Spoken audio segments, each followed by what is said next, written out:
Bizlerden her hansı birimiz görsək ki, bu hal bizdə baş verib, yəni biz günah edirik, təklikdə qalanda, xüsusən də, baxın bu telefonlar, xüsusən bu telefonlar, subhanallah, elə bəla olub ki, bu Allah qorusun. İllə mən rahimə Rabbi, Rəbbimin rəhm etdiyi qullar istisnadır.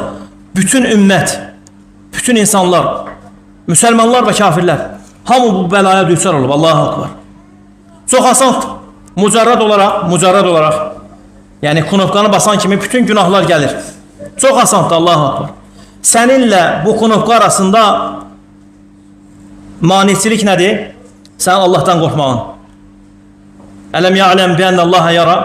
Telefonu əlinə götürəndə, o knopkanı basmaq istəyəndə, o üzr istəyirəm, naməhrəm qadınlara baxmaq istəyəndə bu ayəni xatırlat. Ələm ya'ləm bi ənəllaha yara.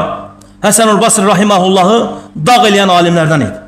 Dedilər ki, ey Həsən, ya Əbə Ali rahimahullah, səni bu vəziyyətə sana nə oldu, subhanallah? Nəzir oldu ki, sən bu, yəni bu səviyyə gəldin, çatdın. Cavabında nə deyir? Bu ayətlərdir. Yəni o qədər Allahla təklikdə qalanda Allahdan qorxması onu hansı səviyyələrə gətirib çatdı. Sən də subhanallah günah etmək istədikdə xatırla bu ayətləri.